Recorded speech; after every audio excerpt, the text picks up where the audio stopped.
science fiction on a screen so bright. Old classics and the new delights. The unapologetic geek will lead the way, with facts and fun to fill your day. Discussing every detail, every frame, from the eerie to the loud and the same.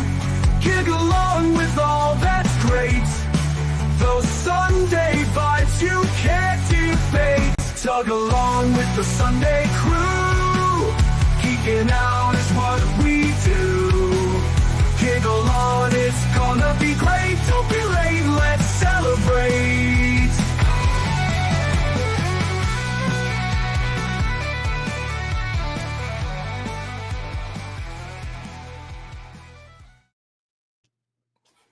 Hi. Greetings from South Carolina. Hello in Cincinnati. Yeah, he's in Ohio. Or dead in Ohio. Oh gosh. Not just Ohio, the beginning of Ohio and going to the top. That's the worst part. The whole thing. Yeah, all of Ohio. Sorry, I couldn't resist. But on the state side, it really has Like, a Ohio. I went through going the other way. I was going to Indiana, so I went from Pennsylvania into Indiana. So that's the way I did it. I went from Pennsylvania here. When I was moving here, I went from Pennsylvania to St. Louis, and that drive through Ohio just sucked. So Meet long. me in St. Louis. This is pretty bad. Anyway, I want to say hi to the people in the chat. We've got Vin van der Straten, as always. Hey, man. Vimmy. Gary Carpenter is back. He's back. Carolyn is here, as always. Good to see you, Carolyn. Justy. See, Freeside. Freeside. Michael DiCosimo from Chattanooga, Tennessee. Hello. MC. And of course, AM is here as well. AM. I finally made that stick. And it's Snoopy Games. Greetings. Snoopy? Hang on, Snoopy. Snoopy, hang on. That's Snoopy. I work with what I got. Okay, that was not me. War games. Yeah. That was my truck. Red wire, green wire. Red wire, green wire. You want to play a game? Global thermonuclear war. Yeah, Anyway, today we're going to talk about sequels. Thankfully, as far as I know, there haven't been any sequels to War Games, and I hope they never will be. There was a sequel to The Day After, though. That's No, I made that up. what? It's called The Day After Next. Anyway, yeah, we're going to talk about sequels, but we're actually going to talk about sequels that are either as good or better than the original. Although I'm sure we will have some disagreements on this. disagreement.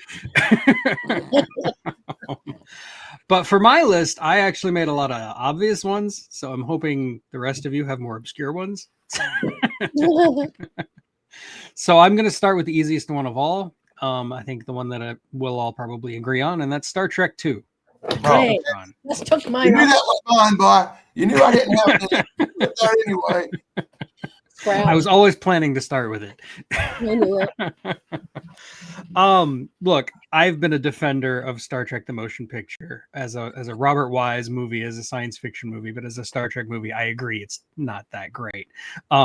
Whereas Star Trek II, as Danny was saying in the green room before we started, Star Trek II is like the essence of Star Trek. Like the original series of Star Trek in movie form, you have Star Trek II. And I think it's the best Star Trek movie, period. Like the only competition is maybe Star Trek 6, but Star Trek 2 is just, it's classic. Yeah. So what else? I mean, we have lots we could say about Star Trek 2, so I'm just going to shut up and let you guys talk. Well, you took the words right out of my mouth. Literally. Yeah.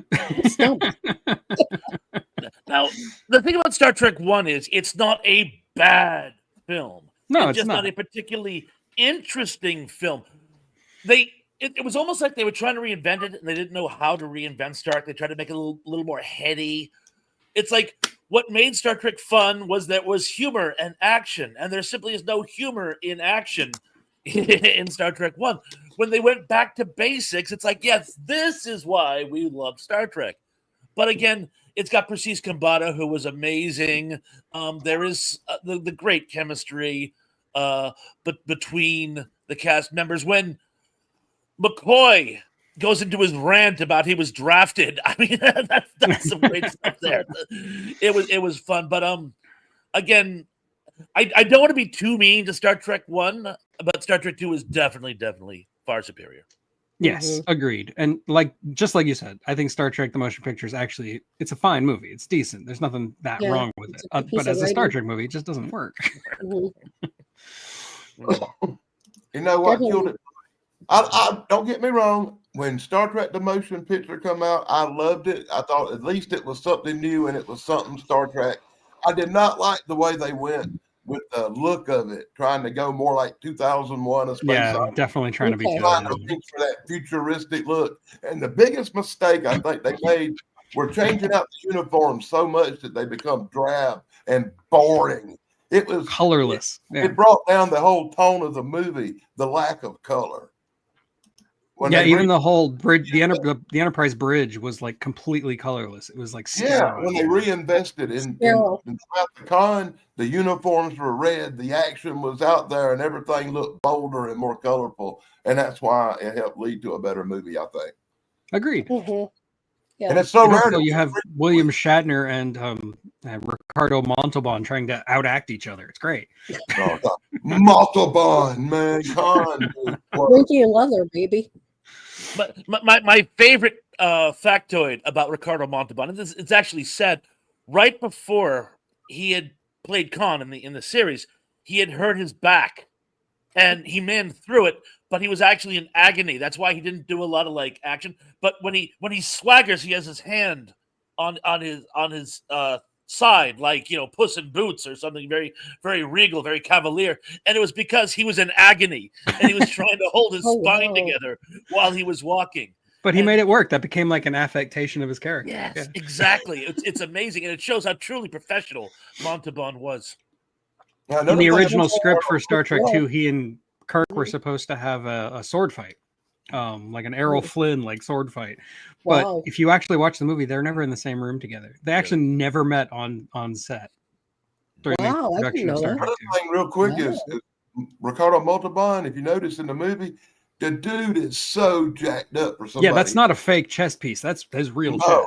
chest. How- geez. I don't know. It's like Vince McMahon or something at 70. You know. You know, it's funny. Like, they were doing this whole thing about it. It was an old SNL bit, "Kies Mas Machos," who was more badass, and it was like, and what they would do is they would take South American or Latino actors that like we kind of think of in more comedic roles, and just how truly badass they are. Cesar Romero. If you see some of his earlier work, see exactly. But we think of him as the Joker. No, he was a heartthrob, and he was ripped. He Oh, was a really good-looking man. So it's just funny. he was a good-looking guy. He was. He played all those love interests, you know, in all those movies back in the day. Good. But I would have loved to have seen a Errol Flynn, Tyrone Power-esque sword fight between the two of them. Mhm. Frankly, though, That'd I be don't worth think it. Shatner would be very good with a sword. No, Mhm. Ricardo Montalban would have like just Yes. mopped the floor with him just from looks alone. I love William Shatner. Don't get me wrong, Danny. I love William Shatner. He's great. Oh, He's the love man. to death. But come Love on, to death. in a sword fight, I'm trying to put the remember. sword down and try to do that like double fisted I punch. know there's one out there. I just can't remember the movie. But there was a Shatner with a sword one time. I swear. I'll Okay. take your word for it. I thought I He saw fights with that Absolutely battle agree. ask in Oh yeah. yeah, but that's on a sword. Or he can make that bomb out of the PVC pipe like he did with the Gorn. Yeah. I love the Gorn. Well, hair today, Gorn Uh, tomorrow. That's right. Nothing like a reborn Gorn. I absolutely agree with that pick. I never got into Star Trek the show, and I was probably about 10 years ago. I'm just like, you know what? I'm gonna sit down and watch these Star Trek movies, and I got to like The one where they brought in Patrick Stewart, whichever movie Yeah. that was. That was like 7, so you made it pretty far. Yeah, and I stopped. I think I stopped around Nemesis, and Well, I think that was the out last of one. all of that, yeah, Wrath of Khan. I was just like, I really enjoyed that one. That's the most fun. I think it's the best one. Okay. In Yeah, 1962, just an episode of a TV show called The Naked City, William Shatner used a sword in the episode called Without Stick or Sword. I told you I saw him use a sword before. He also in 2025 did an Instagram thing where he's training samurais. Apparently, it was also a movie about Alexander the Great, and he had a sword fight, according to Indy. You know who else was in that movie, by the way? No idea. Adam West. Oh, Oh. nice. You had Shatner and Batman in the same show together. It's amazing Yeah, the no universe kidding. didn't collapse in on itself. Anyway, hi, Brogu. How's it going? Ooh. Okay, Danny. I know I stole one of your choices. Oh, one of them stole my star, bud. So the choice. Oh my Lord. It's But my I'm going to show. go with the horror movie because That's that's my specialty. Don't cry And for I'm one going to go stone. with why I think Friday the 13th Part 2 is better than Friday the 13th Part 1. The original Friday the 13th is a masterpiece. The original Friday the 13th had mom doing some killing. And you can't go wrong anytime Kevin Bacon gets wasted. True. You really can't. But the Friday the 13th Part 2 was better because it introduced Jason as the killer and introduced the character that would go on to become multi-dimensional, multi-sequel, and provide more entertainment for the horror fans than any other character in horror movie history, with the possible exception of Michael Myers, who fell drastically downhill lately. Yeah, I do think Friday the 13th Part 2 is a better movie. Friday the 13th is just like a generic slasher, and that's what it was made to be, a generic Ooh. slasher movie. Like that was from the ground up, that's what it was supposed to be. Whereas Friday the 13th Part 2, yeah, it's still a generic slasher. Still a Friday the 13th movie, but I feel like it's actually trying to do something a little bit more. Like the characters have more depth. Like the final girl in that movie, that's the one where she like puts on the sweater and tries to pretend like she's mom to confuse Jason, right? I thought she was, she was intelligent. She was like trying to use the tools at her disposal to defeat Jason. And you don't see that very often in any of the Friday the 13th movies. It's like her and the psychic girl from Part 7, and that's about it. Yeah, Friday the 13th Part 2, it set the template that the rest of the series follows. Sure, he didn't get his hockey mask yet, but still. Yeah. Actually, I will actually say, to me, the sequels get progressively better up until Part 4. I like Part 5. 4 too, but when it gets to 5 and 6 and 10 and 12, it goes a little bit out there. I know 5 was batshit, but I loved it. I don't know. I love the one where Jason's in space, and what's that, Part 27 or something? A dude gets killed with a road flare. I like the one where he goes to Manhattan and he punches that guy's head off. It's great. One thing I actually point out that when That's you a talk great Friday scene. the 13th, you talk sequels, more than one of the sequels are better than the original. Yeah, sure. For way different reasons. But guys, okay, I'm willing to grant number 2 is very good quality. I think it didn't start going downhill until 3, and that's only because they were trying too hard with the 3D effects to actually give story. Yeah, 3 is I very think the silly. Yeah, exactly, because they were trying too hard to make it cool. 2 is very solid. Again, we actually see Jason as the villain, so technically 2 is actually 1, and 1 is a prequel. There you go. But come on, one of the greatest twists in cinema history is in 1. One of the greatest jump scares of all time is in 1. The whole expositional story arc. Exposition is difficult in a horror film because it detracts from the action. The exposition I thought was perfectly done. I can't in good conscience say 2 is better than 1. But I mean, I understand your sentiment. I'm not trying to be a No, that's thrash fair. here, but I do think 1 was still better. Thrash, I totally agree with a lot of what you say. And I had the same thought because it was really hard for me to get past part 1 where you actually see Kevin Bacon get killed. That's your favorite part, huh? It almost made part 1 better. It really did. I do think the kills in part 1 are more memorable than the But kills once in part again, 2. you get to the point where the whole thing becomes about Jason, and that's where the about Jason really begins, is in part 2. And I do that's like what- how part 2 starts by telling you the story of part 1 as like a campfire story. I think that was pretty clever. But let me point out that my favorite Jason movie is probably Jason Lives with the Alice Cooper soundtrack. All right. Alice Cooper. Woo! Well, he goes back to life with the lightning crap. You know, it's over. That the one's a top. lot of fun. Like that's the one where they finally leaned into it just being goofy. Like we're gonna have fun with Friday the 13th, and it works so well. I think a lot of it was the Alice Cooper soundtrack too. Anyway, Shane, what do you got? Well, when you said the obvious, I thought you were going to say this one, so let's go ahead and do it. Terminator 2 Judgment Day. Yeah, if anybody knows me, knows I would not say that. Oh, really? I take Well. issues. Really? I know it's a very minority opinion, Well. so go ahead. You say your piece. All right, we'll take a story out of it. Just a simple fact that Cameron came up from the low budgetness of part 1 to having that money is just like, all right, let's do these special effects some justice, and just absolutely nailed it with part 2. Between the whole Arnie models and the makeup, the liquid effects for Robert Patrick. Robert Patrick himself is the reason I love that movie, is the intense training and dedication he put into that character, training himself not to blink when he fired a gun, keeping that stoic look. He did a lot of cross training, running. Allegedly, that dirt bike scene, he was actually chasing that kid on that dirt bike, and Wow. they toned down the CCs on it, so he could actually run after, well, the stunt rider anyway.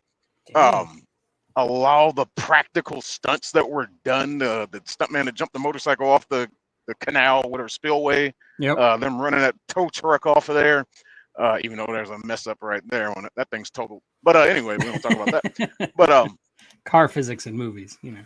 the evolution of Sarah Connor, that was peak Sarah Connor, and Dark Fate had to go and erase all that. Thank you, Dark Fate. And Arnie with a minigun. I mean, like, you couldn't go wrong with that. You shoot all those cops at the top of that building and hit no one. I'm like, well, I guess you're a robot. Okay, fine, I'll give you that. But that's the I say the color pop too on it. The difference between how part 1 is so dark and feels the scene looks foggy, as part 2 feels more dynamic, more fruitful, more bright, juice, vibrant. You know what I'm trying to say. But yeah, Well, the first movie Terminator was 2. filmed off of like Roger Corman's stock film. Like he just had some film left over and gave it to James Cameron. So that's why Terminator looks the way it does. yeah. I still It got worked great though. fun It with really worked. Oh, it totally works. I like the raw raunchiness look of the first Terminator a lot. The one thing I will agree with you on, Shane, is that in the sequel you've got Sarah Connor. This version of Sarah Connor is the best version of Sarah Connor, hands down, no question. She's still like, you can kind of see underneath all of this like hardened exterior and this badass chick. She's still like that vulnerable Sarah Connor from the first movie is still in there. It's just she's been so jaded and so broken by what's happened and what's going to happen that, you know, she's turned herself into a Terminator herself, basically. And I thought that characterization is great. Terminator 2 is a bigger, prettier, it's got better effects. Robert Patrick is also very, very cool. I will give you that. It's probably Robert Patrick's best role. Hands down. Hands down. Oh, and we get to meet Linda Hamilton's twin sister. That's You know, true. I'm not going to say I like it better, but I will say that the Terminator movies are equal to me because I do like them all equal.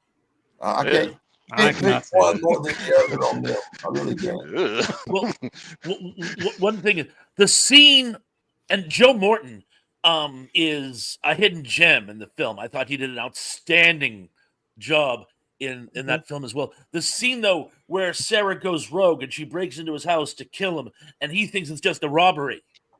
And there's that scene where he says, "Do anything you want to me, just don't hurt the children."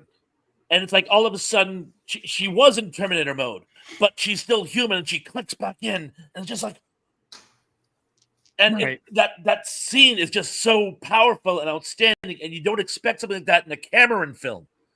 It just it in and of itself, I think, gives it an extra edge. Also, one thing, the sequence where it shows the future wars between the humans and the Terminator forces, and it's so outstanding. There was talk of actually doing that as a movie. Unfortunately, it sort of degenerated into the Sarah Connor Chronicles and some references in the third movie. But they wanted to make a movie that was simply the Terminator Wars, and I wish they had, because that sequence was just. It ended up becoming a riot at Universal, didn't it? Yeah. Yeah. The T2 ride was actually a lot of fun. I could say that movie was a lot more lavishly produced than the first one. It looked Well like, you know, stated. of course, more money in the game too. No, The money. no. Remember, Reese had some really powerful scenes in the future in T1. There's that scene where they're in like the El Camino when he's firing the gun off the back end, and you know, don't get me wrong, those are really good too. But the Terminator War segment in the second one, that just blew me away. Fair enough. Yep, my issues with Terminator 2 are more nitpicky writer issues. Like, I can't believe that they were written by the same person, because Terminator 2 is completely contradicting everything that Terminator 1 says is contradicted completely by Terminator 2, but we don't need to get into it. Yeah. There's a whole Rick and Morty which makes fun of time travel oopsie-daisies. Most of them are from Terminator 2. But yeah, Terminator, Oh. it got even worse with Terminator. Like, some of the later Terminator sequels are just a joke. Terminator 2, I wrote a page of notes about this. I was watching some years ago. I had to find it. When John and Arnold are underneath the truck fixing it, and John's talking to him about all that stuff, it was just like something he said there. It was like destroys everything. And it was just like, wait a minute. I can't remember exactly what it was, but it was something in that conversation as he's talking to Arnold. It was a Something he said. midichlorian moment. Mhm. And even thematically, the two movies are polar opposites. Like, the theme of the first one is all about like accepting your lot in life, and the sequel is all about like, you can do whatever you want. Fate's not what you make it. It's like, those are the exact opposite themes. I don't know. I think you're failing to take into consideration during the events of the first movie, their actions changed the future. No, it So- didn't. It couldn't have, because Kyle Reese came back in time to sire John Connor. So like, it's a loop. Yeah, Can't but- break but that. It did change the rotation of what's going on in the future. That's why the other Terminators come back. If you think about it too hard, it doesn't make any sense, because if you Yeah. can change the future, then like Terminator 1 couldn't have happened because it's a loop. Whereas if you can't change the future, then why are the Terminators going back in time to begin with? Well, it's funny going back to the person who started the whole thing, Harlan Ellison. There's a line in Soldier which I have read several times. In fact, there's different versions. There's somewhere there's slightly more material than others, because again, he ended up writing it as a teleplay. But one of the professors who befriends Quarlo says, "I can't help but wonder if this whole peace movement that comes out of finding Quarlo is going to somehow trigger the global war." And it's like, ooh. The more you try to change the future, the more you set it exactly in the span it's Right. going to be. So it's kind of a cop-out, but you have to remember Harlan was the one who came up with it in the first place. And someday I'll Harlan read would not Paradox let so I you can forget actually... that, so it's okay. You know, every time we get stuck talking about these time travel things, for some reason, I sense a paradox. There's a paradox. Money somewhere around here. I've got to read Paradox. Yeah. Paradox. There's a paradox. Oh, it's on my bookshelf. I love the free plug. Thank you, Danny. That's why I keep you on the show. Think about I that, love the wouldn't TV show, The Terminator: The Sarah Connor Chronicles. I thought it was way better than it had any right to be. I thought it was great. And Shirley Manson is a liquid Terminator. Come on. it? You mean And Summer Summer Glau? No, Summer Glau was a regular Terminator. Stuff, you know? Shirley Oh, I didn't Manson see was the was the liquid Terminator from season 2. Oh, I didn't. Yeah, the show kind of went off the rails, so I kind of like fell out. I'm No, not as sure soon what as they happened bring to in it. Shirley Manson, it goes right back on the rails, man. Oh, It's really good. Well, Anyway. we could really do a whole show about Terminators. I've been threatening to do that one of these days. Just to talk about Terminator. It's the Terminator show. We're going to do it all with Terminator comic books to spice things up. But as someone who likes to nitpick time travel and is very, very clear on time travel rules, Terminator is an endlessly frustrating franchise. Fair. Because it doesn't even follow its own rules. No, it doesn't. Even No, within it like their doesn't. own movies, they break them. But Star Trek did that too. True. Star Trek does that all the Doctor Who time. did it, Yeah. too. One of the things I love about the Star Doctor Trek TV show is that Who if they have a as well. time travel episode, they can have like different rules for time travel for different episodes. Yeah.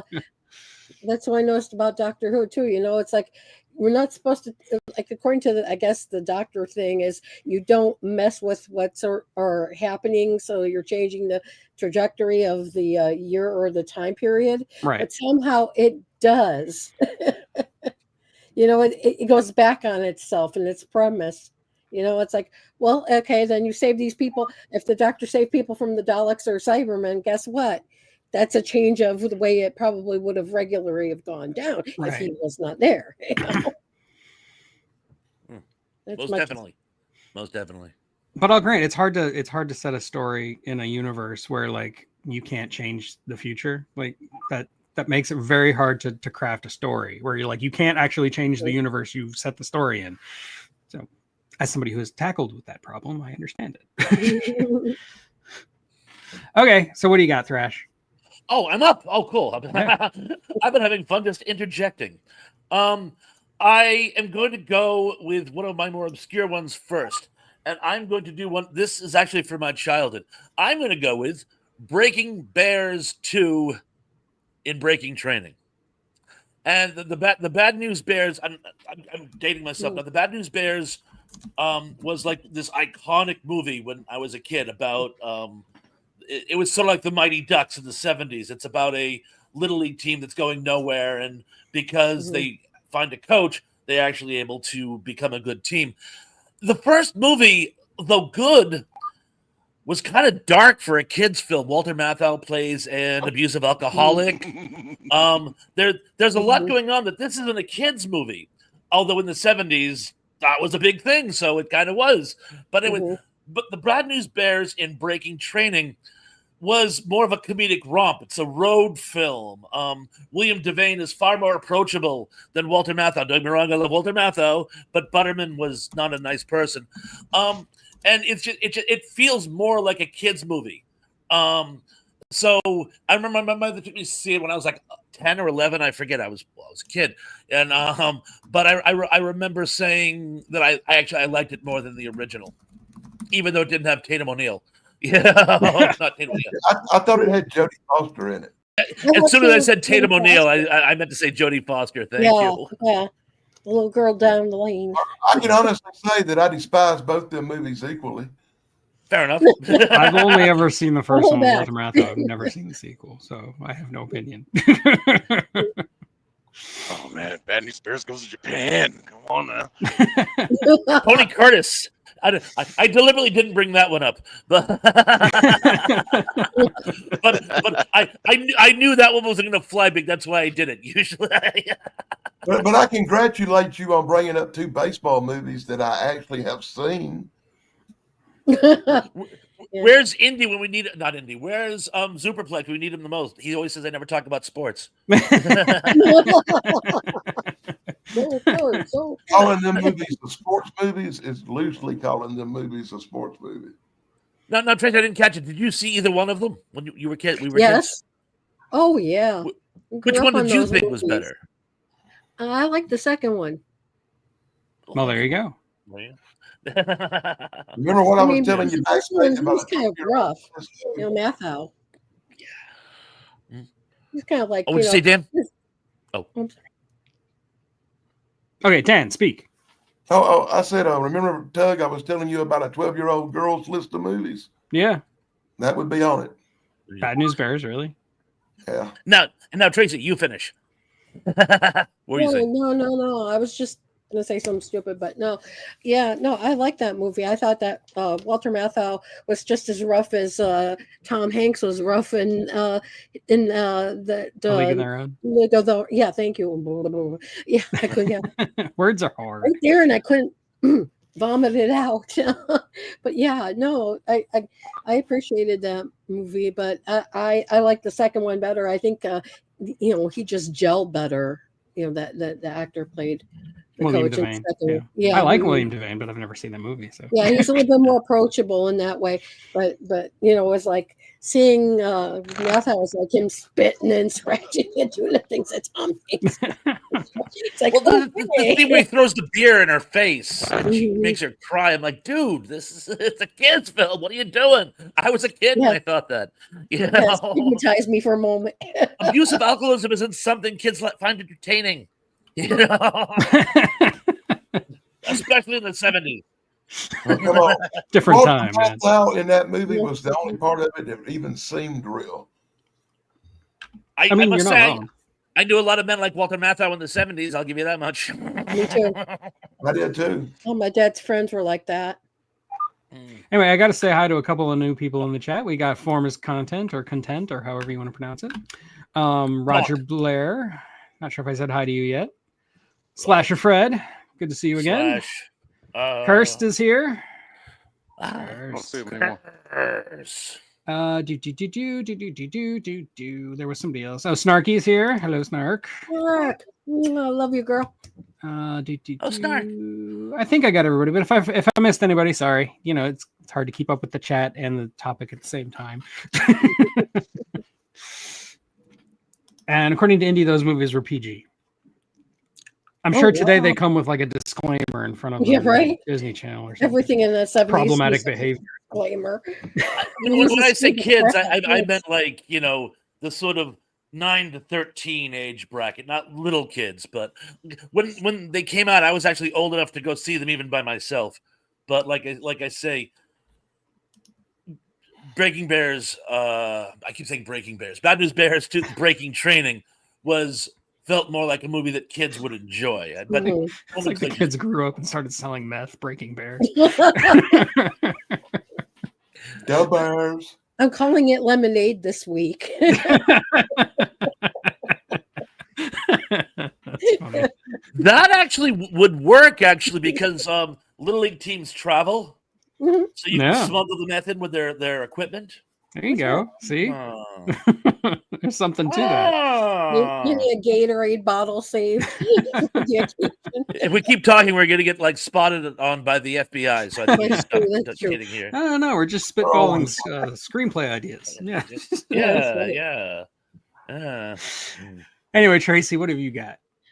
It's not like better than the first. I think the first was much better, but I've always been a fan of Rocky. Having crush on Rocky Sylvester too. Stallone was like my first movie crush ever. But I think that the reason why is because you see more of him trying to live this lifestyle that he's not really used to yet, or it's been imposed upon him, and he's breaking down. And then the thing too is like you get to see him actually go the distance this time. I mean, and actually win the fight. First time around was beautiful with him and Creed, but if it was a real fight, Creed would have had him down in 30 seconds. But I mean, Well, I mean, yeah, they had to end it that way, or else it just wouldn't be believable. Because the first movie is all gritty and realistic. yeah. But I mean, I liked the second one just fine. After that, I thought it got kind of bad. I'm a fan of all the Rocky movies except 5. I even like the Creed movies. They're basically just soap operas for men. That's all they are. Yeah, but I like them But I love too. Yeah, like I saw the one. I agree with you. I agree with you. Any movie with Hulk Hogan in it is better than part 1. Thank you. Gee, I can't imagine why you would like number 3. I mean, like The sequels are better. Yeah, well, that's a different story.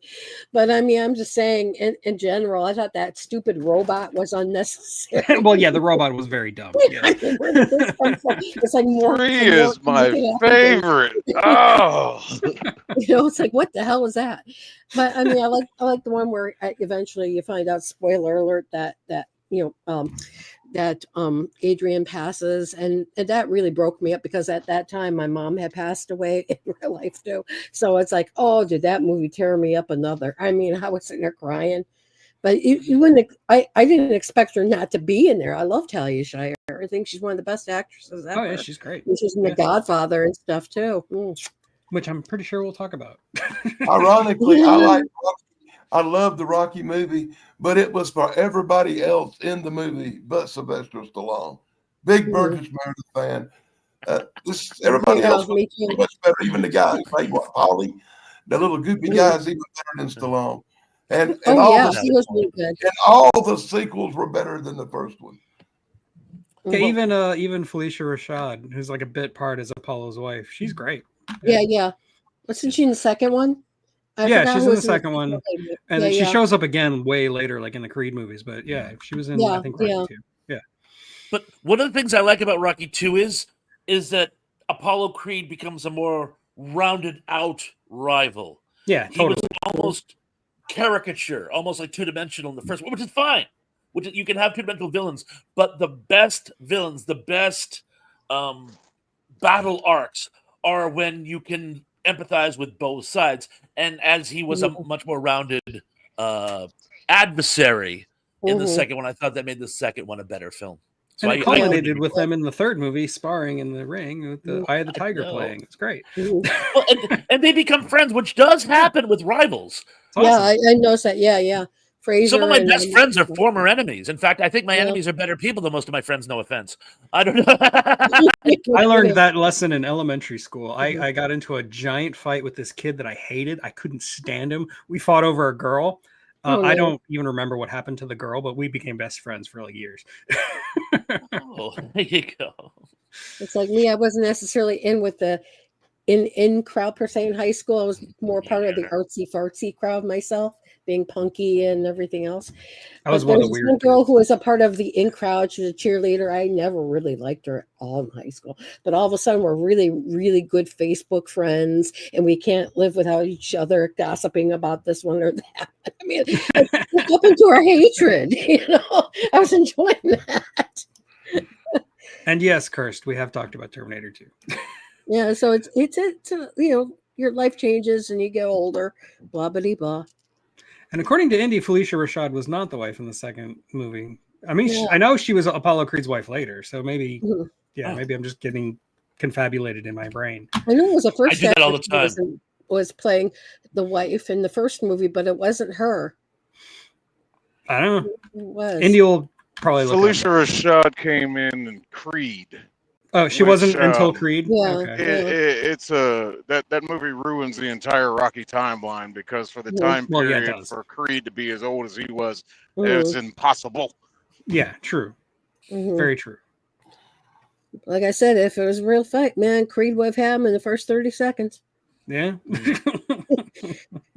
Everyone's Eddie Murphy's bit about that. I still think is the funniest thing in the entire universe.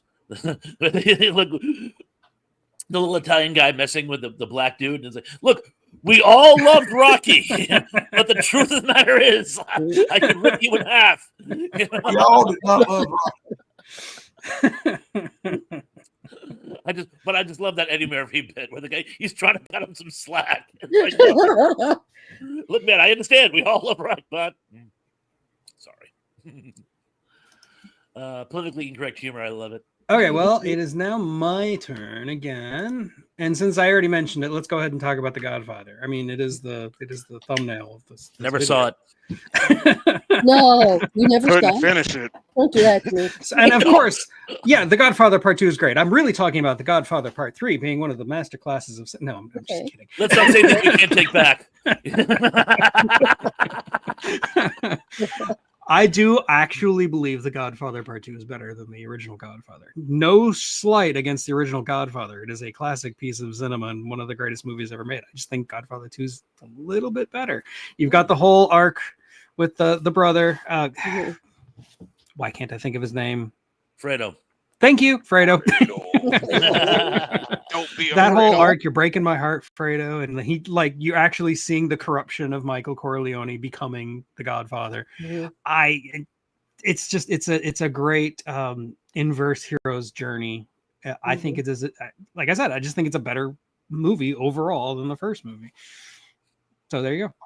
I can't say that because to me, I watched about 8 years ago. I sit and watched all the Godfather movies in one day, and now they all just seem to run together like one giant drama. I can't differentiate between part 1 and part 2 because it's like one long drama. There's something called the Godfather Saga, Yeah. which they took both of them, re-edited them chronologically, and removed footage, and it's a masterpiece. It's absolutely phenomenal. So I That can sounds certainly like see what I that said, happening. Bruce. Yeah, and like Vin says, you can see them as like three parts of the same story, just like Star Wars or Lord of the Mhm. Rings. Yeah. Yeah, There's a fourth one. exactly. When Yeah, I know. Is- We don't need to talk about it. We don't talk about that one. Oh, Lord. I know. Well, let's face it, the two parallel timelines running along. I love story development like that, and De Niro was so De Niro was great. amazing yes, as the young Don. They also you tie in actual historic events, which is good for a period piece when you make Yeah. references to things going on at the time, with the Cuban Revolution, Mhm. and the dynamic between Roth and Michael is delicious. I mean, Mhm. yeah, they're enemies, Yes. but it's just this web going back and forth, and how the whole thing is loosely based on the rivalry between Meyer Lansky Mhm. Mhm. and Mhm. the other Dons, and the fact that we find out, I already knew. I'm assuming most of you guys did as well, but Mo Green is of course loosely based on Bugsy Siegel, Yeah. Yeah. and Meyer Lansky saw himself as a big brother figure to Bugsy Siegel. In fact, kept him Mhm. alive for a lot of years when people did think he was skimming. So when he ultimately did get killed, that stayed with him, and it's the whole thing just kind of comes together. I think not only is 2 a nice independent work, but it's a love letter to the first and fleshes out all the things that we saw in the first. I can So- see that. It's one of the best movies ever made. Mhm. Definitely. Completely Period. agreed. Yes. Yeah. Yeah, I like that movie. And you were talking about that parallel storylines. With you're watching the corruption of Michael Corleone at the same time you're watching the corruption of Don Corleone, with Robert De Niro. And yeah, like you can kind of compare and contrast their, like I was saying, inverse Evolution. hero's journey. And Mhm. I love that stuff. You know, as the film nerd in me just geeks out over that. Yeah, So that's much. good stuff. Yeah, I like how it shows the progression. And how he became, well, it starts out, first of all, he's just trying to stay straight. He just can't seem to keep a job because corrupt people are ruining his life. But then he meets Tessio and Clemenza, and they bring him in. They're a couple of petty hoods who basically did a favor. And he gets caught up and then becomes their bosses, not through intimidation, but through doing favors. Remember, he says, always remember I did this favor for you. Yeah. And that's what puts him in charge of the triumvirate with Tessio and Clemenza. In fact, that's the only thing that really bummed me out about the second one is they were supposed to have Clemenza, but he was doing a TV show at the time and was unavailable. And that's why they brought in, he was a fine actor, the guy who plays not Rosario, but the guy who actually did a bunch of other gangster movies and stuff. He was great. But I really wish they had Clemenza for part 2. They were supposed to. Well, it's kind of like, I think if they had actually managed to get Robert Duvall to reprise his role in part 3, it would have made part 3 so much better. Yeah, You know, put him in there and get rid of Sofia Coppola, and I think the movie would have been great. oh yeah. Well, yeah. I mean, say it for what it Yeah. is, you know.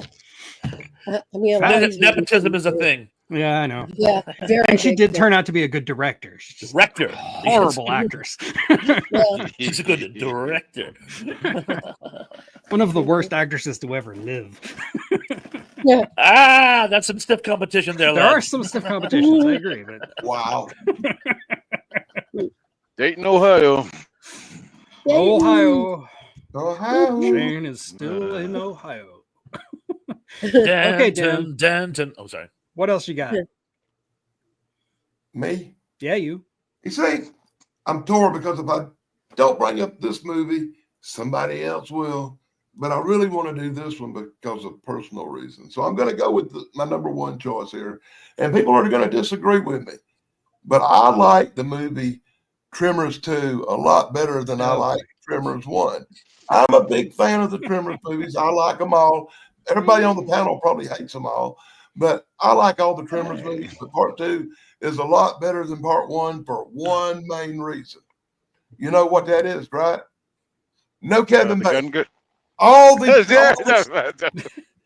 the reason it's sequels not as good. are better than part 1 because Kevin Bacon is not in them. So they automatically move up the ladder to being better. Of course, Isn't my that the same favorite way you one feel is probably part 4, I think. The old West one where they go back in time. The Road to retro Perfection. Yeah. Yeah. Back to Perfection, where it's back in time, and that's probably my favorite of the bunch. I Sounds think they you get got the progressively same influence stupid. Him, Kevin Bacon, as you do Patrick Swayze. I think you're a can't fan of the stand movie Kevin Bacon Sleepers. for that total God. disloyalty to the horror movie film. Sleepers is a great movie that I never ever want to see again.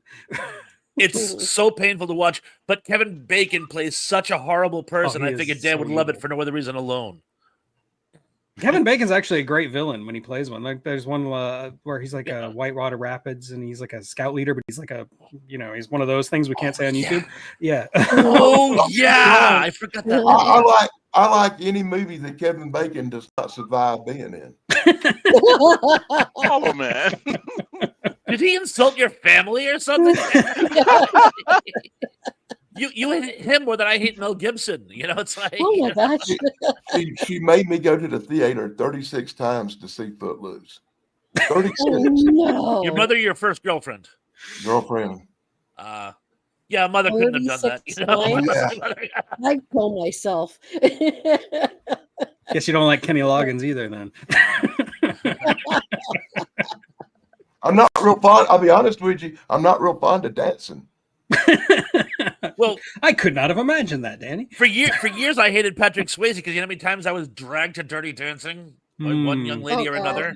Yeah, and there I you can go I with can number definitely 2 on appreciate my that. Yeah. list. Let's You put really this want to way. hate Patrick Swayze? See a movie called Tu Wong Fu. Oh, God. Oh, I can tell you one thing. I thought you were going to bring up Like the Titanic. the time travel movie. What was it called? Donnie Darko, that one.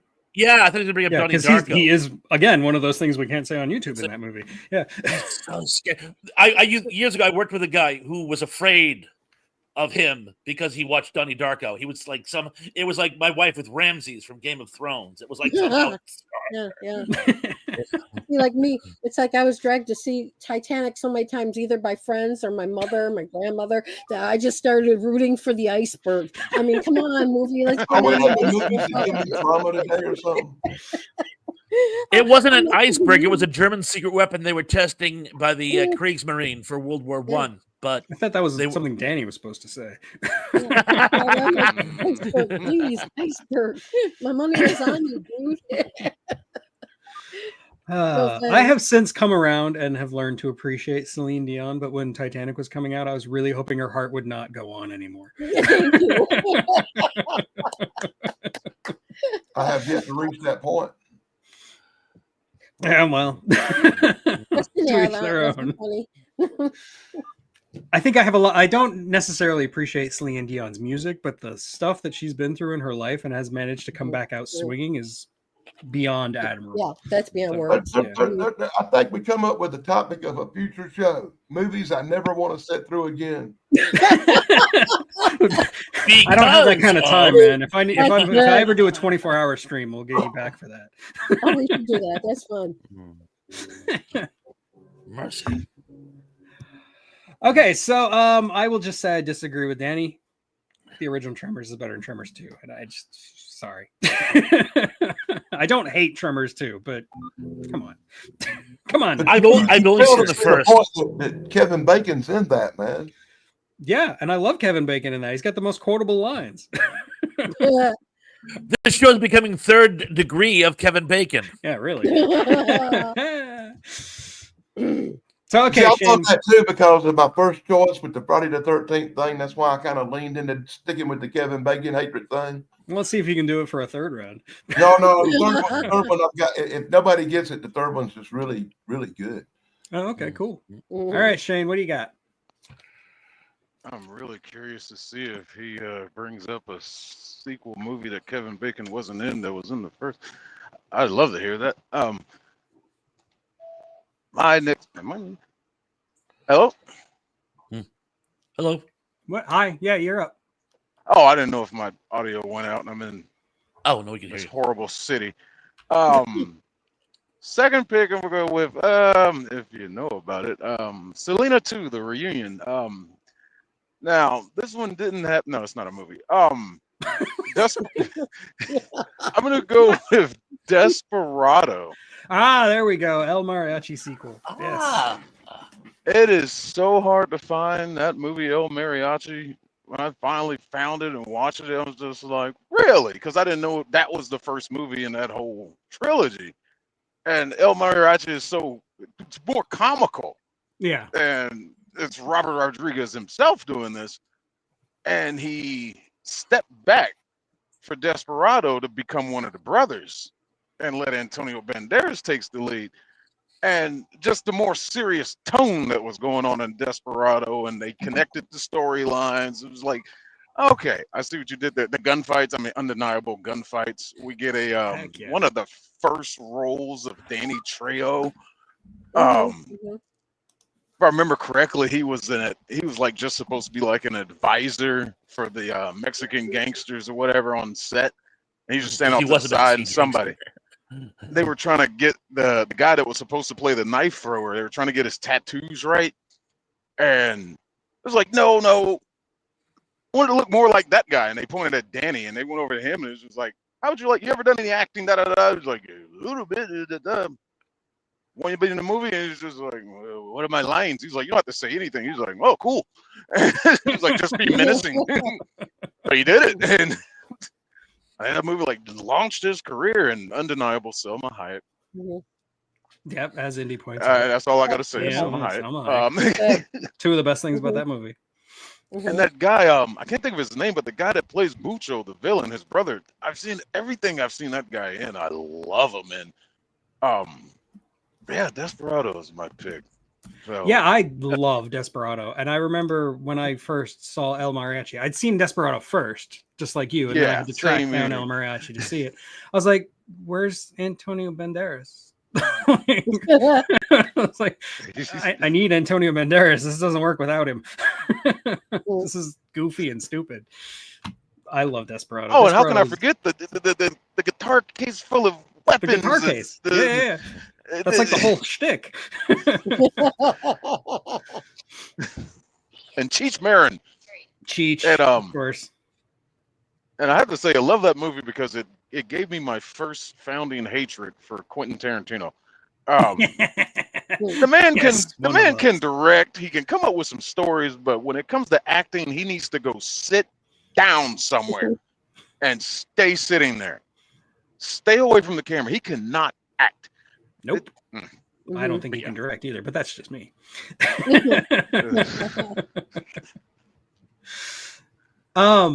The villain, I had to look it up. His name is Joaquin Del Almeida. He's played the same basic villain in like 50 different movies. Yeah. He was like the first villain in 24 as well. I mean, he's great. I love him. He's Wow. fantastic. Yeah. I used to watch 24. and the sequel 48. No, there is a sequel. Wait, no, he wasn't the first villain. The first villain was Dennis Hopper. He was a villain in like season 2 or 3 or something. But yeah, he was Dennis one of the best Hopper's villains. Dennis Hopper's the villain in real life. Yes. Yeah. Oh, Dennis Hopper's great. I love Dennis Hopper. He did that episode of The Twilight Zone that everyone keeps talking about now because it's more culturally relevant now than ever. I'm not going to talk about that. I know exactly what you're talking about. Yep. Everyone knows exactly. I know who you're talking about. I Hey, think Tony's I here. went and got something to drink on that because I have no opinion because I haven't seen either one of these movies. I don't. I try to avoid westerns at all costs. You'll love my next pick then. If the cowboy movie hadn't got Clint Eastwood, a Bone, Tommy Hawk, or some cowboys and aliens, I probably ain't watching it. We're probably okay then. Well, it's not a western, so it's okay. Desperado is also a unique movie in which Antonio Banderas is actually playing a Spaniard. Hey, what about Zorro? Oh yeah, it's true. You- Zorro. you- Right. But the funny thing is, he's not from Mexico. He's from Spain, not from Mexico. You know what I'm saying? Oh, yeah, okay. Yeah, I know, Tony. I was watching. I was rooting for you, but Spliffy just killed it. Spliffy was He so did. good last night. Yeah. You did outstandingly well, actually. But yeah, no. Even I had to vote for Spliffy. He was just nailed it. Okay, so what have you got, Thrash? What's your next pick? Oh, yeah. Well, funny you should ask. And this is actually, I have to do this in tandem because it's an actual franchise, but I am going to start with it's a few dollars more, in my opinion, is better than a fistful of dollars. Of course it Definitely. is. Now, I absolutely love A Fistful of Dollars as an adaptation of a Kurosawa flick. Great. But the chemistry between Lee Van Cleef and Clint Eastwood is palpable. And I'm going to butcher his name. Please forgive me. Gian Volatone, who plays Ramon Rosa in Fistful, and then Indio in Few Dollars More. Yep. Indio is such a more three-dimensional. Remember I said about three-dimensional villains that they work the best. He's so much more of a three-dimensional villain. Indio is great. I mean, Ramon was great. Ramon was great in the first one, but Indio he's like one of the legendary villains in the Leone universe. Do you know he was actually originally slated to play Tuco in The Good, Bad, and the Ugly? He was unavailable, so they actually ended up having to recast it, and then of course they got Eli Wallach. But when the part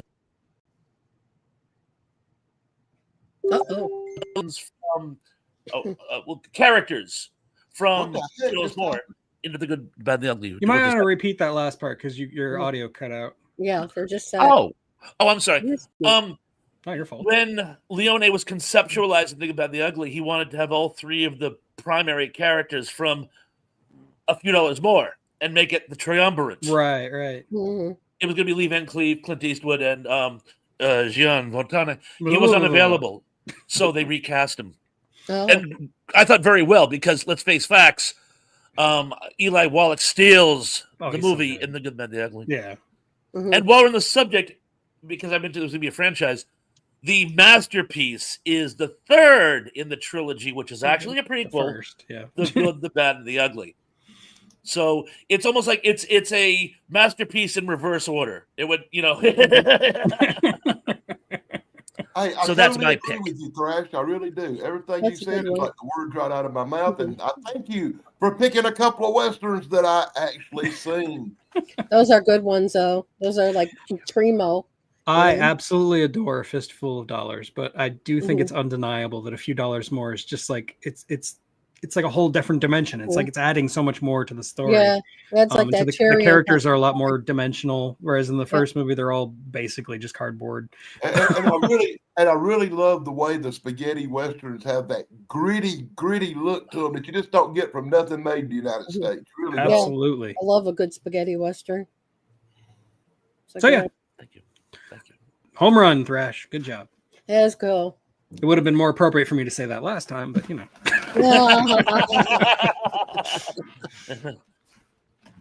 Okay, Tracy, so now it's your turn. Okay.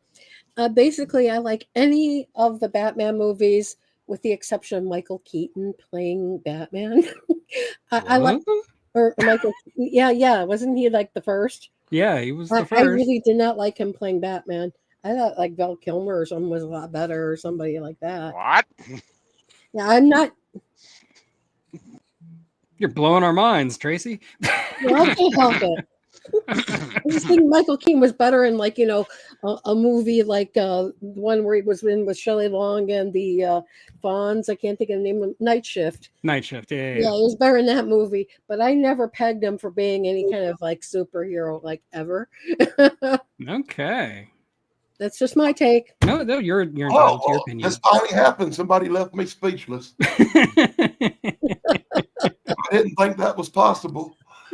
I honestly thought you were going to try to say the second one with Keaton was better than the first. No, anti-Keaton, both ways. Just, because some people like the Danny DeVito Penguin better than the Jack Nicholson On my Joker. list. Well, I do too, but you can't have both in the.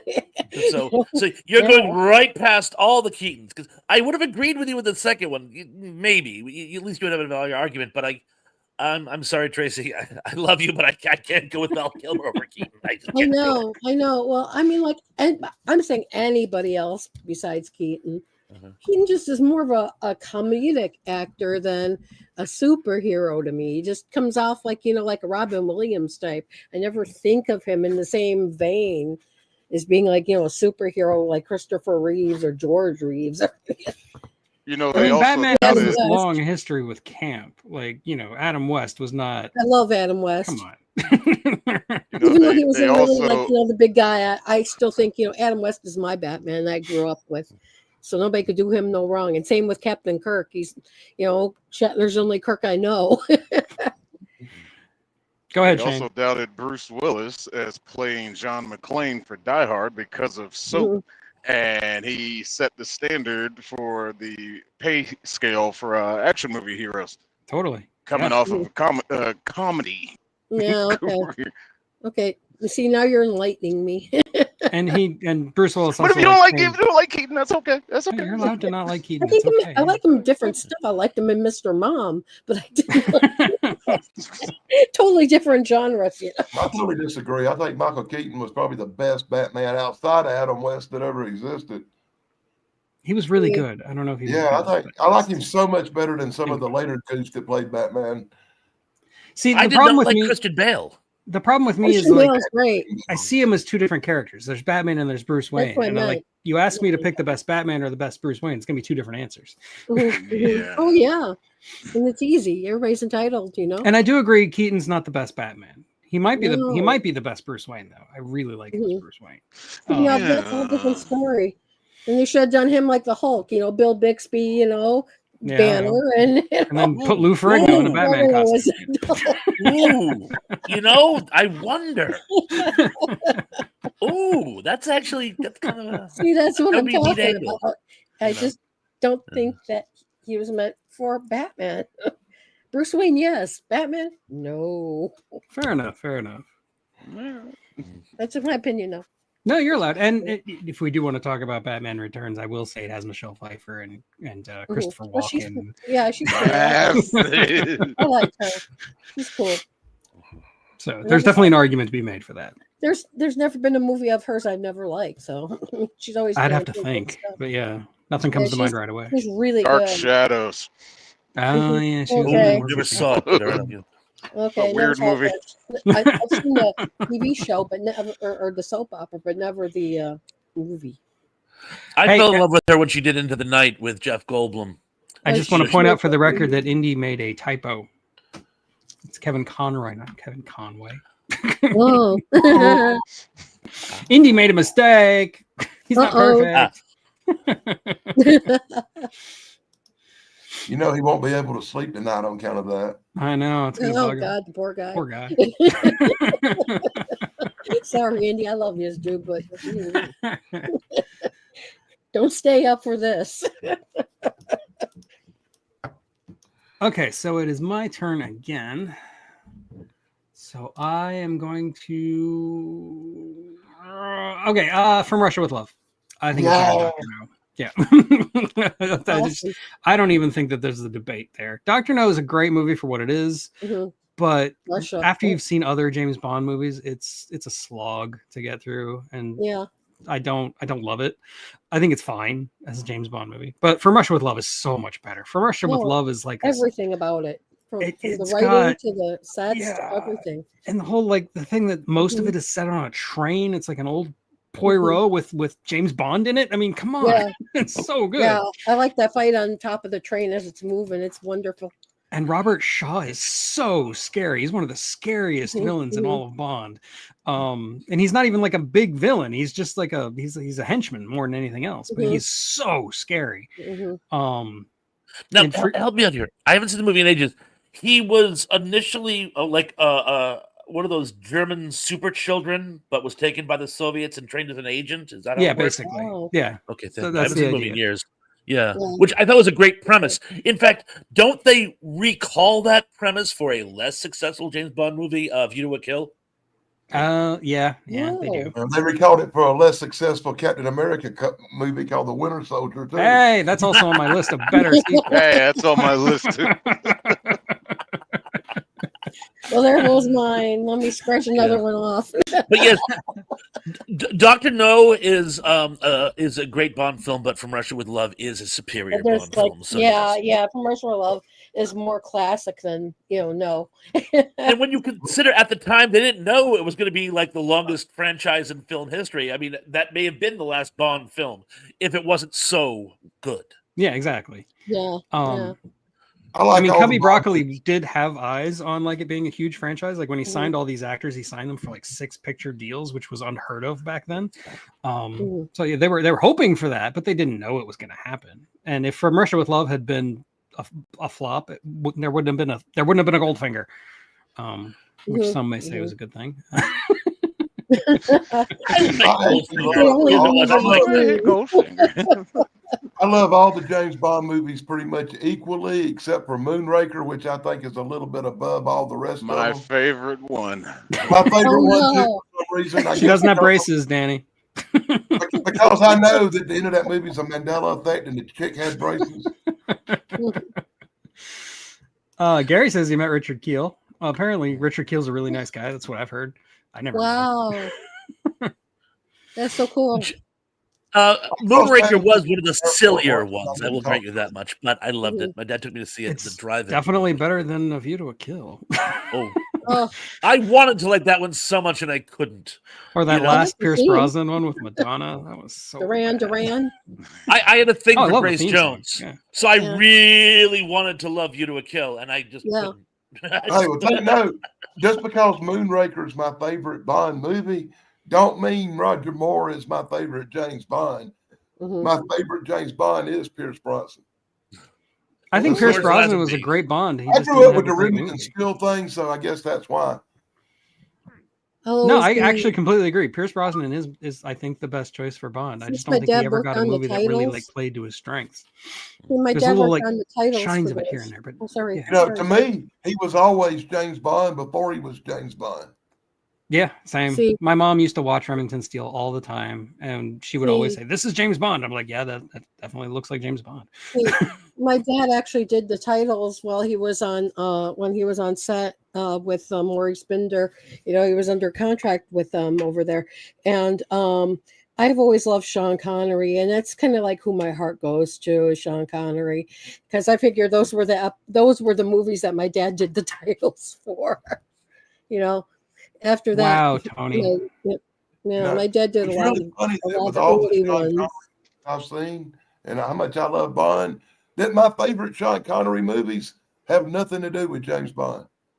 Yeah, You really well, like you know, Zardoz, huh? yeah. Or in the Outfit, hospitals. baby. I want one. Yeah, Tony, yeah. you started with the absolute worst Bond movie, so you know just everything from there is a step up. It's only uphill from right. there.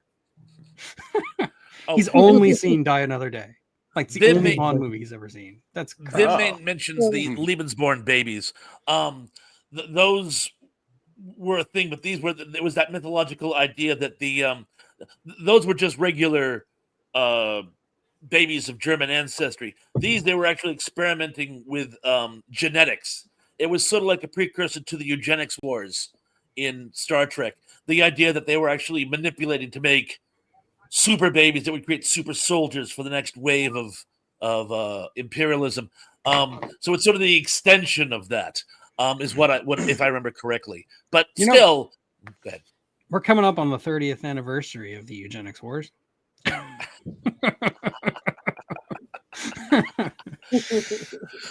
When the Star Trek Experience in Vegas was still open, they mentioned that. They actually talk about how there's 2 parallel timelines and they blame Q for some reason, but that's why the eugenic wars were in the 90s and we are not. Enterprise tried to retcon it to say that it was like a secret war happening behind the scenes and nobody really knew it was happening, that kind of thing. So, and for some reason, the same actor, Brent Spiner, was there. He was involved in the eugenics program for some reason because he had to be. Wow. And yeah, you're right. Connery was in Highlander 2, one of the greatest sequels ever made. I mean, worst sequels ever made. What I meant to say was, it's ironic that a movie that is called the tagline to the movie is "There can be only one." They decide to make sequels to it. What the hell? And proving their theory. Exactly, proving the point. Anyway, I should have called it. They should have been only one.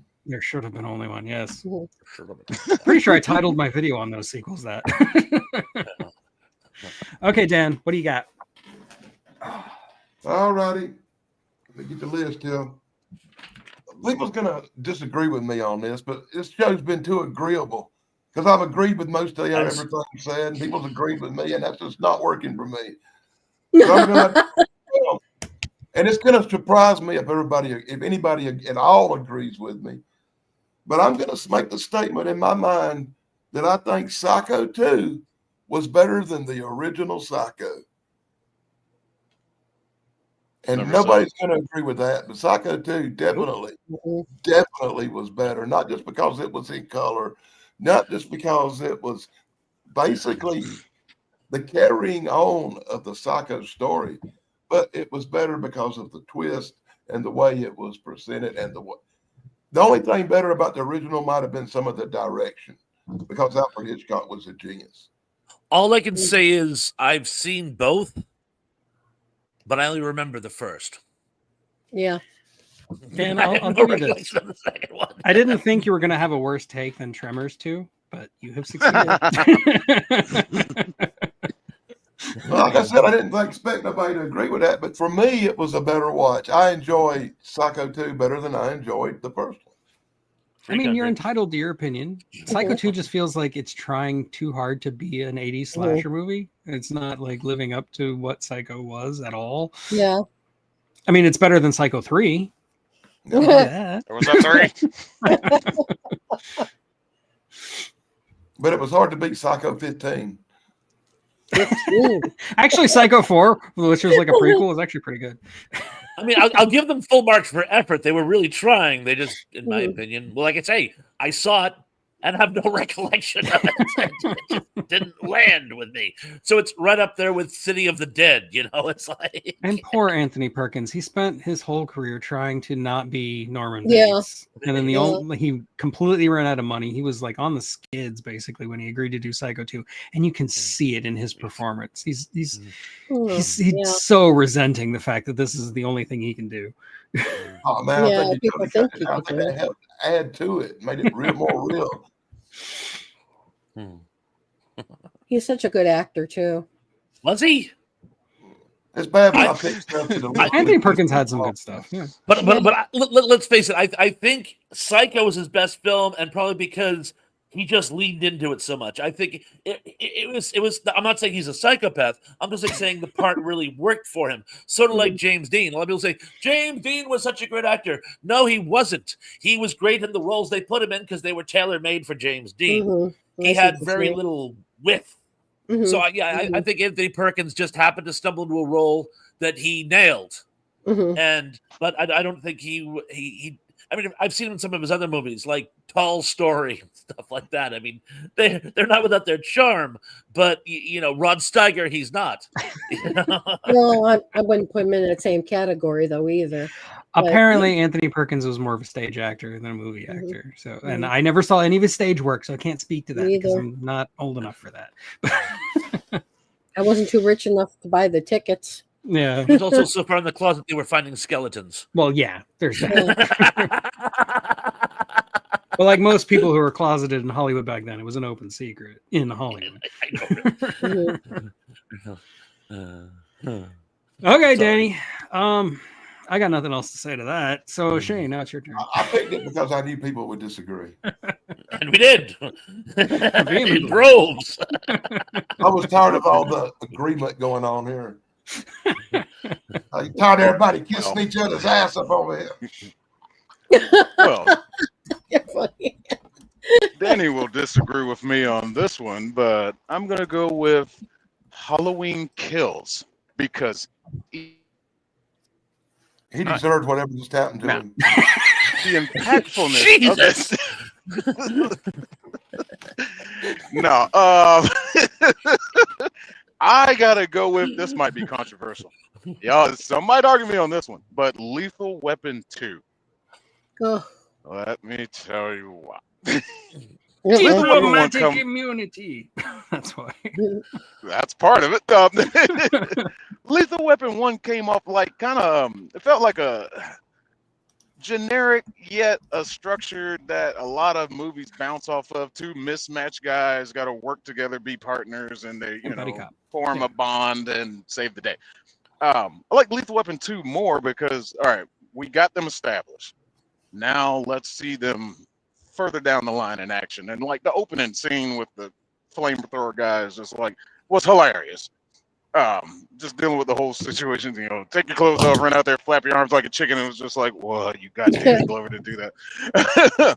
But the whole situation that they're dealing with, the story itself is, not your generic, oh, these bad guys are ex-military, they're making mercury switch bombs, we have the bro guy fight at the end. It's like, okay, standard stuff. Now we got to deal with a diplomatic situation that could have, worldwide implications. That could send two countries to war. About dealing with a diplomat and him using that power to do what he has to do. It's like, how do we work our way around this? You got to actually come up with a strategy that can't just be solved with pow, pow, pow, pow. We got to outsmart the criminal. Also with that is Riggs. How we know about his past, his wife that died, and watching him slowly open his heart back up to somebody and actually end up in a relationship with her. It's like, oh, well, maybe he's healing. Just for it to happen again. It was like, and then the monster was let loose. And it was just like, ooh. And of course, Danny Glover gets the last laugh. It's just been revoked. One of the most quoted lines in Love cinema that. history, by the way. Absolutely. I absolutely love Lethal Weapon 2.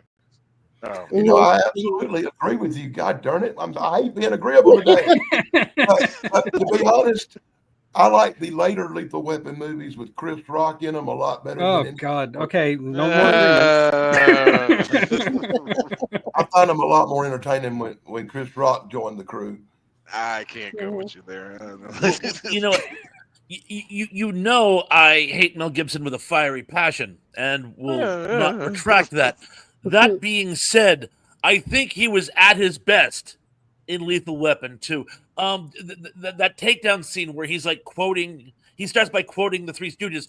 By the way, he's considered one of the leading experts in the world on the Three Stooges, by the way, if there is such a thing. Him and Michael Chiklis, by the way, who ended up playing Curly in the made-for-TV movie about the Oh yeah. their backstories. Yeah, he plays Curly and is outstanding in it. But yeah, Mel Gibson really encapsulates the spirit of the Three Stooges, and he starts with doing the Three Stooges and then goes into a fight routine, and it's like really hardcore.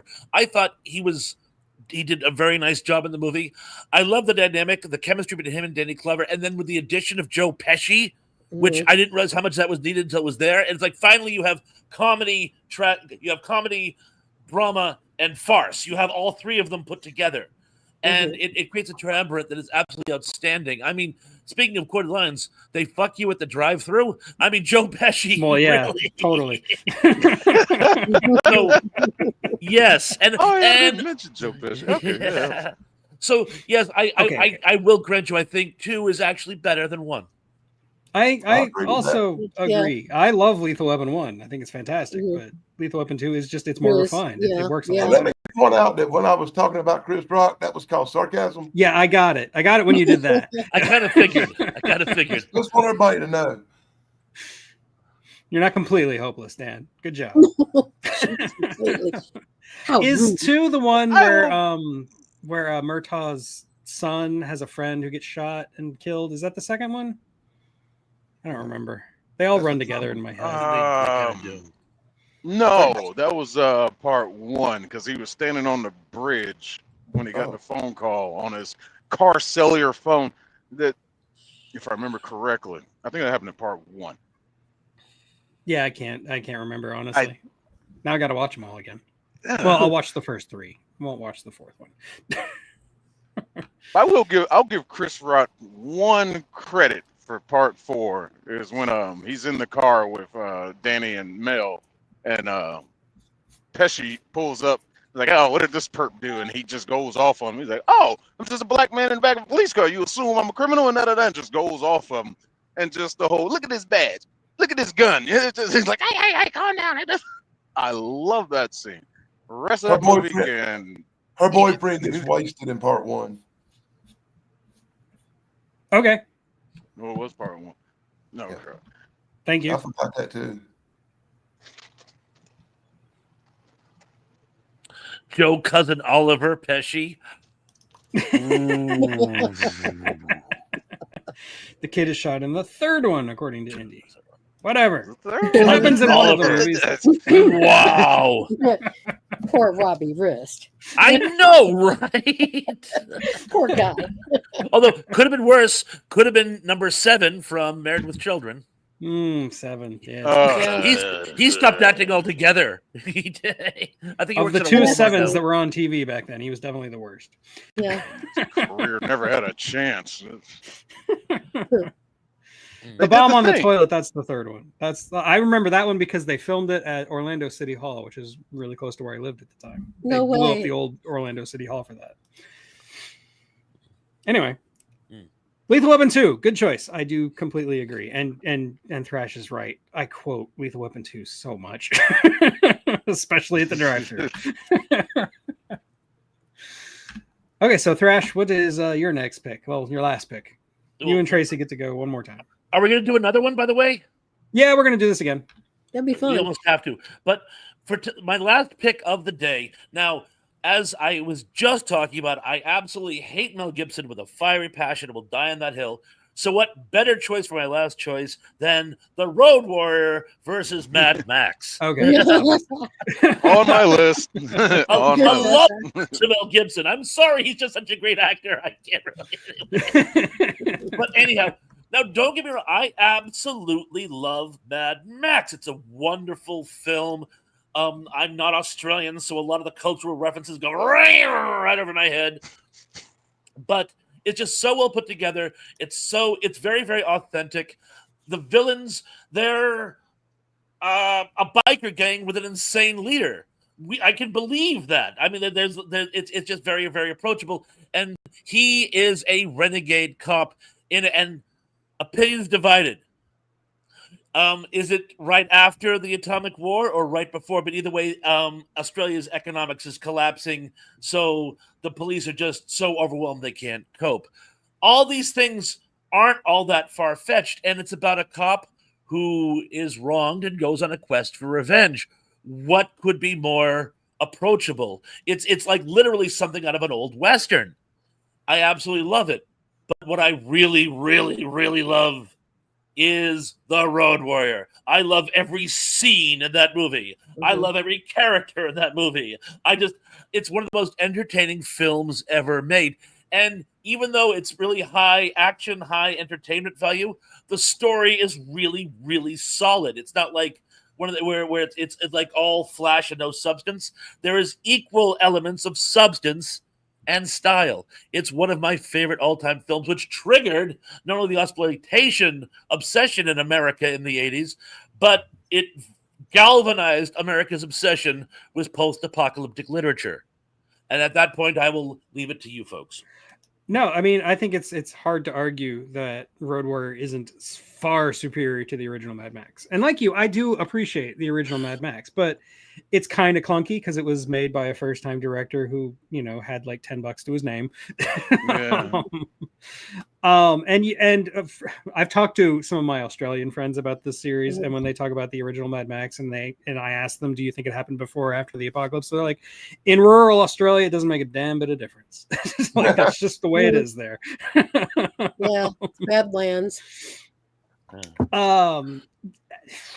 Yeah, I mean, I absolutely agree. Yeah. How can you disagree? Well, all the vehicles, just this time period, we're slapping stuff together to make a vehicle and using them to go into battle with. The whole deception plot with the tanker, mainly Max getting a shred of humanity back. Like he's having to like grow claws way back. Yeah. Mm-hmm. Yeah, we left him. He disheveled man who got his revenge, but still lost his family, and coming to the Road Warriors, just like he's gonna stay away from all attachments. Comes across these people and it's just like, ooh, attachment. I'm gonna help you people. He could have easily turned around and said no, and bugged off, but he decided to help these people. It's like, okay, maybe this is my purpose, and he did it for him, and success. Took out a whole gang, an army, if you will, single-handedly. It's just like, right. And the dog. Well, the kid with the boomerang helped. Yeah. Oh, boomerang kick. Yeah. I'll catch it. Nice. Vim, I think that at one time the Road Warrior was in the Guinness Book of World Records as the movie where, I'm not sure how it was phrased, but the leading man has the smallest number of lines. Mel Gibson is the leading man, but has virtually no dialogue in the movie. It's everyone else. Interesting. Yeah. He does. It's more than a dozen, but he has the least amount of dialogue of any leading man in a major motion picture. And yeah, Andy, I'm pretty sure officially that's the answer, is that it happened between the first and second movies. But I like to think of all the Mad Max movies as each one is like in a different universe, because like the continuity doesn't really work between them. So you kind of have to look at it that way. And well, I don't know, it makes it easier to watch them. Since Indy brought up, I'd like to pitch mine, and someone actually disproved this to me, and I forget who and how they did it, but I still like Mad Max is sort of they're in on the beach mode. The war has happened, which has destroyed the northern hemisphere, and the southern hemisphere, their economy has collapsed because with no northern hemisphere, no supplies, no markets, no that type of thing, and they're trying to make it work on their own. The Road Warriors, after the economy has fully collapsed, and that's where they're basically living hand to mouth in a survivalist.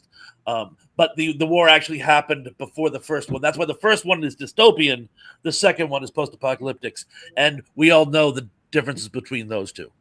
And then in the third one, you start to get, the effects of fallout and all that stuff, where they've got like Vim brings up the radiation checks and all that. So yeah, that works. Are we even going to talk about the one with Tina Turner? We can. It's really cool. It's not great, but I love it. It's not bad. Once again, I'll pick the crappy one because I like the one with Tina Turner better than any of them. I like the concept of the Thunderdome. The kids are very annoying. Shut up! Can't go wrong with Tina Turner, boy. No, I mean, I love Tina Turner. I don't think Beyond Thunderdome is all that bad. No, it's the weakest of the three, in my opinion, at least. But it's not without its charm. Yeah. Agreed. I think the Gyro Captain is so underutilized because the Gyro Captain is so great in the second one, and then he's like bookended in the third. Yeah, and I'm like, how can you not utilize him more? He was a really interesting character, right? Yeah. And he's not even the same person. Why not bring him back? Like he comes to find out, oh, sorry, mate, I didn't know it was you. I stole the camel from. Shit happens, eh?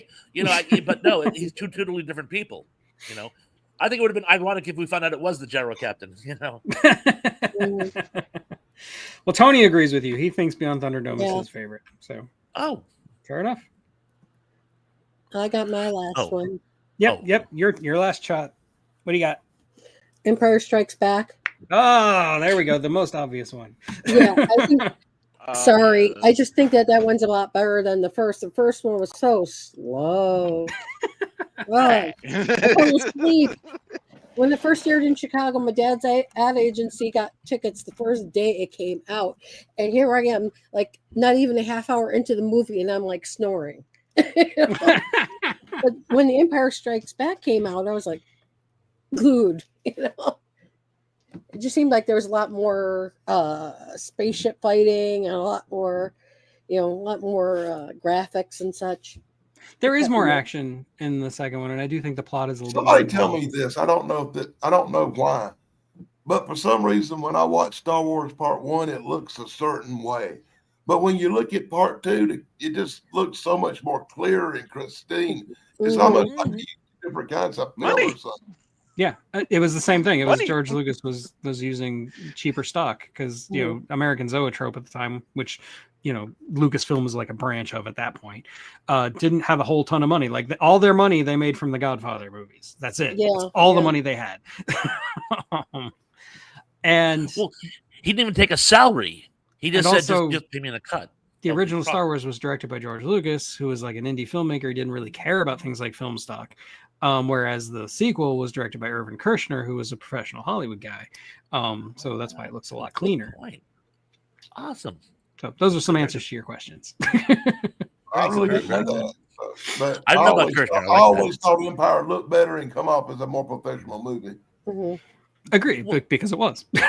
Well, not to mention Lucas and Cameron and many others, and it's not wrong, but when you're making a movie and all you're doing is cobbling the best bits of other movies, you can only do so much. I mean, Star Wars is basically the Hidden Fortress meets Dan Busters if it was set in space, right? Yeah. Whereas The Empire Strikes Back is actually a story that was written as a story. It's a true hero's journey with betrayal and plot twists. And spoiler, we find out that Darth Vader is actually Anakin Skywalker. What? Whoa! The tense moment of is Scary. Harrison Ford gonna return for the third movie? Let's You put him on know. ice. And thankfully it steers us away from the incestuous subplot. Thank you, Shane. Elephant in the room. But yes, on every single level, Empire Strikes. Now, don't get me wrong. I love Star Wars as a kid. I still do, but Empire is definitely better. Mhm. I did recently watch all three of them with my son. Me too. And the second one is easily the best. It's really hard to say otherwise. Yeah. Now show him the sequels. Why ruin his day? Oh, No, we've been looking for somebody. I know a couple people that have done this experiment. They showed their kids the original, and they liked it. Then they showed them the sequels. It was just like, ugh, and they liked the originals. Then they show them the prequels, and they'd be like, okay. And like, which ones did you like the best? And it was like the first ones. Which ones you hate the most? The Disney. You're like, really? Every kid is like, yep. I did show him Rogue One, but I didn't show him any of the other sequels because Rogue One's the only good one. Yeah. I after the second trilogy, I couldn't get my heart started. I must confess, I never saw any of the Disney ones. I'm sorry. I don't need to get bother. into it. Don't bother. Don't bother. Oh, I saw that pieces of crap that came later, boy.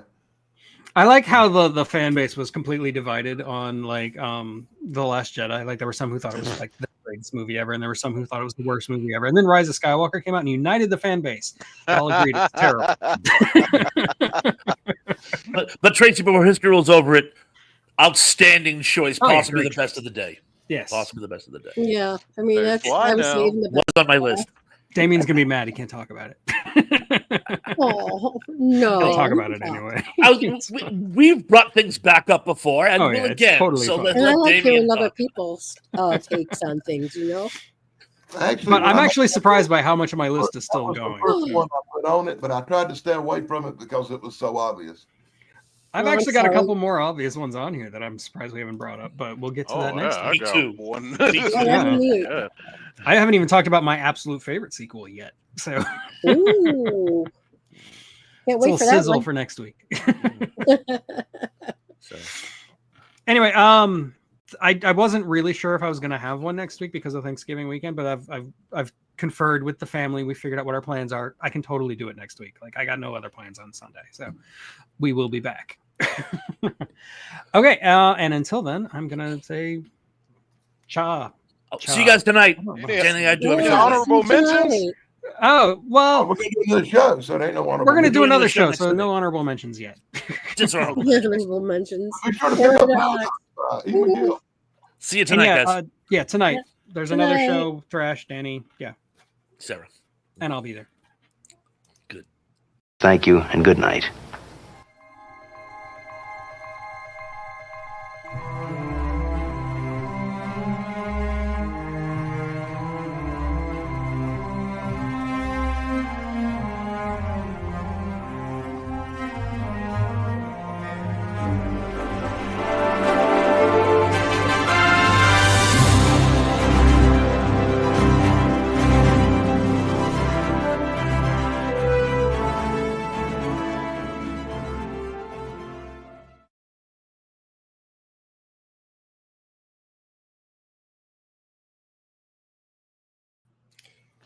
Hey guys.